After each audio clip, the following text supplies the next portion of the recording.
El análisis político en Ahora es Cuando, con Rodrigo Bravo, una presentación de Radio Infinita. Estamos al aire ya, Rodrigo. 21 minutos falta para las 9 de la mañana. Toma asiento, por favor. Rodrigo llega, como siempre, exultante y lleno de energía. ¿Cómo te va? Exultante y lleno de energía, muy bien. Sí. ¿Bien? ¿Y ustedes? Imagínate. ¿Qué coloridos andan? Yo siempre gris mal. Voy a hacer algo. Sí, estamos colorinche. Sí, yo ando streaming. como con azul eléctrico.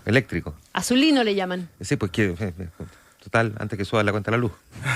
Bueno, después lo desenchufo el chaleco. Para mí azul también puede ser morado. Ya lo conversamos todo eso. Sí, es verdad. Oiga, partamos por la luz. Partamos por este debate, ¿no? De si va a aumentar o no el subsidio o el porcentaje de personas que eventualmente podrían recibir subsidio. Y se está convirtiendo en un debate que es bien interesante porque además inevitablemente se cruza, ¿no?, con una época electoral y donde por supuesto hay quienes piensan que esto puede tener efectos también desde el punto de vista del comportamiento ciudadano al momento de elegir a la autoridad y eventualmente también de quien quiera hacer campaña en contra del oficialismo, del gobierno que le sube las cuentas de la luz.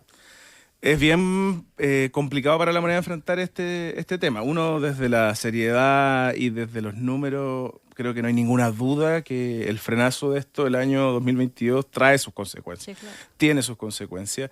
Y creo que no hay nadie que pueda defender que no es necesario el alza de las cuentas de la luz desde lo económico, desde los ingresos, desde lo que todos entendemos. Pero... siempre hay un pero lamentable en algunos casos, y yo les decía en la pauta, puede ser exagerado, pero empieza a parecerse un poquito al 10% en términos económicos y a parecerse un poquito al CAE en términos políticos y también económicos. Claro. Es una medida que sin duda el gobierno pensó primero que iba a ser de una popularidad que iba a arrasar, el que existiera este subsidio. Pero tal cual como ha pasado en muchas medidas, fue cosa de minutos que se provocara una arremetida parlamentaria para incrementar ese subsidio. Y incrementar ese subsidio no es solo de la buena onda y no tiene solo consecuencias políticas, pero las tiene, como decías tú, Juanma. En año electoral esto ya empieza a ser bastante transversal, desde la bancada PPD, Independiente PPD, desde Demócratas, desde los que eran PDG y desde Chile Vamos, de algunos de Chile Vamos, hay una arremetida para incrementar este subsidio. El gran problema es que si lo aumentan al 40%, estamos hablando del 30% hoy día, va a haber uno primero, 2, 3, 4, 5 que van a decir no, porque al 40%, porque no al 50%. Y vamos a llegar a una presión a puertas de un año electoral, y no pensemos solo en la municipal, que hay un factor ahí desde los partidos, sino que en la parlamentaria, porque este es de los temas claves para salir a hacer campaña, como decías tú, Juanma. O sea, no nos olvidemos el 10%, cómo surge y qué es lo que provoca la elección al año siguiente, el primero o el segundo, ya ni me acuerdo. ¿Y por qué para la moneda es muy enredado? Porque además ha tenido errores de forma de comunicarlo. Se aprueba, se despacha, les decía yo, la moneda saca cuentas alegres, dice, bueno, incluso vamos a hacer una tremenda campaña para informar de qué se trata esto, porque es un beneficio que le estamos entregando un porcentaje importante de la población, pero empieza a generarse esta diferencia con parlamentarios de su propio sector, y ayer tuvo que el ministro Pardo, que además ha tenido polémicas en paralelo con el Banco Central a raíz de esto mismo, tuvo que ir al comité político, no sé si para dar explicaciones, pero para intentar buscar una solución. Ya estamos hablando de una fórmula. Un poquito más temprano comentábamos algo de esto con Juan Manuel, y yo creo que el gobierno ha pecado de un problema que criticó muy ácidamente y que nosotros también criticamos de manera muy... ¿Perdón? Es una nueva cortina esa. Yo me acuerdo cuando empezó la polémica de los 30 pesos, Juan Manuel, sí. en aquella época, nosotros fuimos muy críticos de la manera en que el gobierno estaba llevando comunicacionalmente el tema y de lo mucho que se demoró en darse cuenta que esto era un problema político mayor, y que había que meterlo y que había que ponerlo sobre la mesa en clave política también. Sí, claro. Creo que aquí también se cometió el error de dejar demasiado solo al ministro Pardo en esto. Sí, porque esta cuestión tenemos el fantasma de los 30 pesos ahí, latente. Nadie con eso está diciendo que producto de esto vayamos a tener un estallido social, ni mucho menos, pero sí del impacto que esto genera y del temor del susto que le tiene el mundo político a la reacción de la gente frente a este tipo de cuestiones. ¿Cuánto nos demoramos a empezar a normalizar la tarifa del transporte público por temor a que de vuelta nos saltaran los torniquetes y armáramos algo, y resulta que subimos hace poco el transporte público y no pasó nada? Sí. No pasó nada porque fue hecho con tiempo, fue explicado, fue madurado. Por más que el ministro Muñoz quiso empezar a normalizar la tarifa desde que llegó, se tuvo que aguantar un buen rato. Tiene ahí sí un matiz, que es que hay gente que se salta pagar el transporte público versus el que no te puedes saltar pagar la cuota de la luz. Claro. Colgarte de la luz es bastante más complicado. Más complicado, sin duda alguna. Pero yo creo que acá se cometió el error de dejar muy solo al ministro Pardo. O sea, dejar esto muy Era mucho más social discutir la tarifa del transporte que discutir la cuenta de la luz. Pero ahora nos estamos dando cuenta que es un tema muy social, muy político, y estamos en el fondo desafiados, y el gobierno está desafiado a tener que bajarlo a ese terreno tarde. Sí. Creo yo que tarde. Ahí hay un error que yo no sé si puede ser subsanado o no. Puede serlo. O sea, la idea que planteaba ayer Rodrigo Castillo, que es un poco la que dice Mario Marcel ayer, ¿verdad? Subir el subsidio del 40 al 60% puede ser una gran solución, y el costo de eso es mucho más acotado que el costo de dilatar en el tiempo la entrada en funcionamiento de la nueva tarifa. $100 millones mensuales versus $100 millones al año. Llevar este tema al 60%. Sí. Pero el gobierno va a tener que saber hacerse cargo de que entró tarde política y socialmente al tema. Hay una ventana ahí para no desviar la atención ciudadana, pero sí para meterle presión al Parlamento, que es a raíz de esto mismo, empujar el pacto fiscal para generar recursos, para poder incrementar algunos gastos estatales. No sé si va a provocar esa lógica, porque uno podría decir es un poquito como la PG, o corren por carriles distintos. O sea, y me imagino que si se tomaron estas medidas es porque hay una holgura y un margen para aumentarlo. Pero ya el gobierno está dando señales de que va a ceder o que va a incrementarlo, si lo miramos en positivo. Lo dice tú, Connie, como lo mencionó el ministro Marcel, lo dijo ayer la ministra vocera de gobierno también, que todo está sobre la mesa, que todo se va a estudiar. Pero ¿cuánto aguanta? Y hay una cosa que es bien decidora para que la moneda esté alerta, pero para la ciudadanía también. Así como lo estamos conversando hoy día en Radio Infinita, este es un tema fijo de los canales de televisión en la noche de los noticieros. Y no va a dejar de serlo, porque es una medida que, además del común de la ciudadanía, para la cual ya es muy relevante, hay muchos casos puntuales, las pymes o las micropymes, el comercio que debe vivir de esto, el que tiene una heladería en el barrio para poder vender helado. O sea, como dice Juan Manuel, no puedes obviarlo. No hay cómo. No hay forma. O sea, tú puedes cambiar maneras de combustionar. Puedes cambiar el gas por, da lo mismo, leña o te vaya la luz parafina, parafina. Pero no tenéis cómo cambiar. O sea, invertir en un sistema solar, digamos, pero esa cuestión es inversión, que plata que no tenéis. Claro, la gran mayoría de los chilenos no tiene cómo. No tiene ninguna posibilidad de pasarse a paneles solares o energías alternativas, digamos, para generar su propia electricidad. O sea, no existe. Entonces, este es un problema, digamos, que pilla al chileno, y que lo pilla en un momento en el que, oye, sí, no digo que vamos a tener otro estallido, pero la gente va acumulando también frustraciones en montones de otras áreas. Entonces, más encima que te digan que te van a subir la luz, y no poco, ¿y qué pasa con el 60% restante que la va a tener que pagar, o con el 40% restante que va a tener que pagar harta plata igual?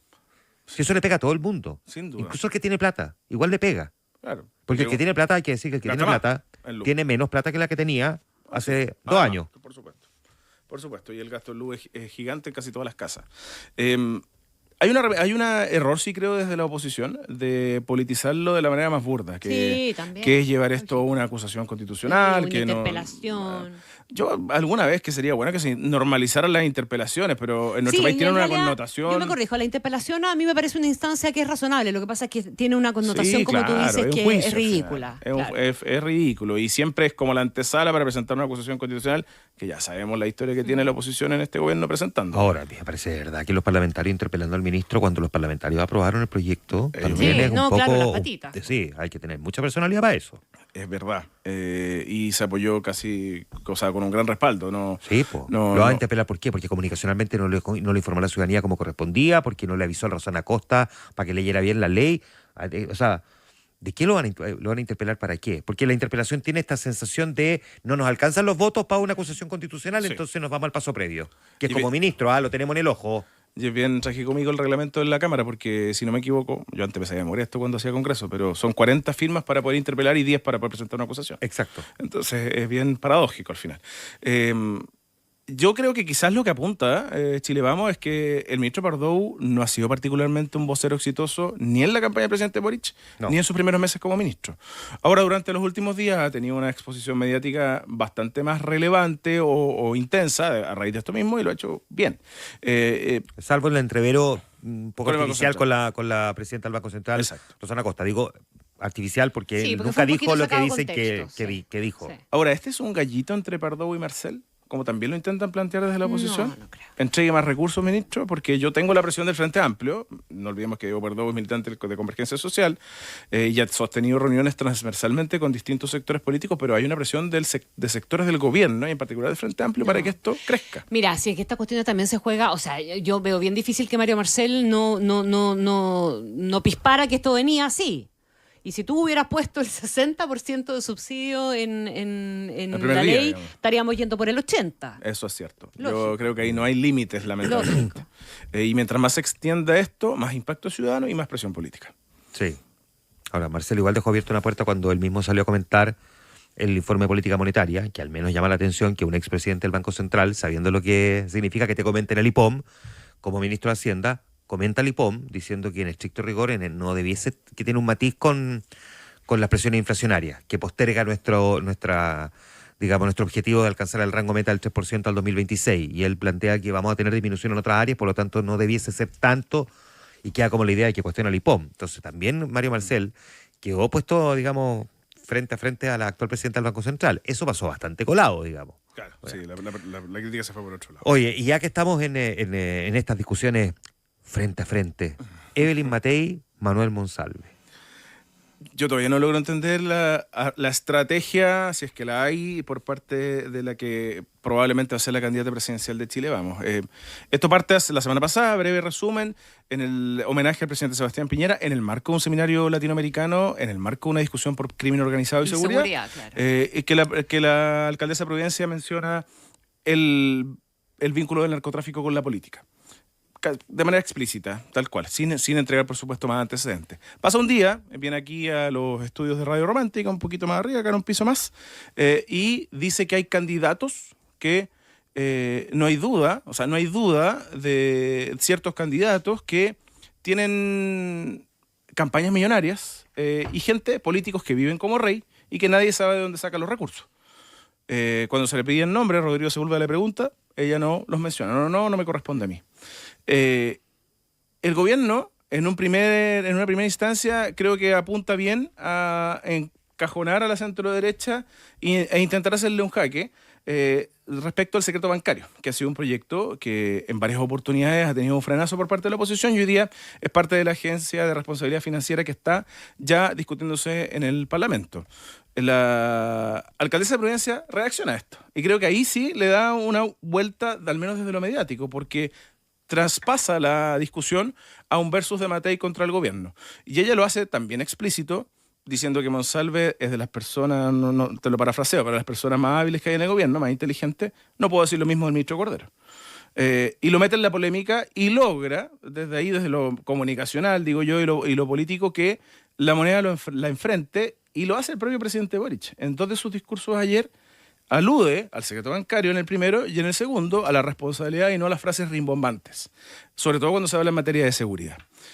Yo creo que hay una pregunta de fondo que no se ha contestado. ¿De quién hablaba Evelyn Matei? Claro, porque cuando a ella le preguntaron ayer, ella respondió, dijo que le entregó a Manuel Monsalve hace 2 años antecedentes por el crimen organizado, pero dice que los datos, o sea, cuando ella entrega el detalle, que es bien pormenorizado de las cosas que dice que le entregó, no le entregó ningún nombre político. No, pues ella le entregó nombres de criminales. Eso, claro, a la pregunta de deme los nombres de los políticos, ella responde con nombres de criminales. Se salta Valadera al frente. Sí. Lo hace hábilmente, pero no responde, claro, no responde la pregunta. Pero ¿cuánto se sostiene eso en el tiempo como estrategia? Sí. Esa es la pregunta. O sea, puede ser muy rimbombante, puede ser muy efectista.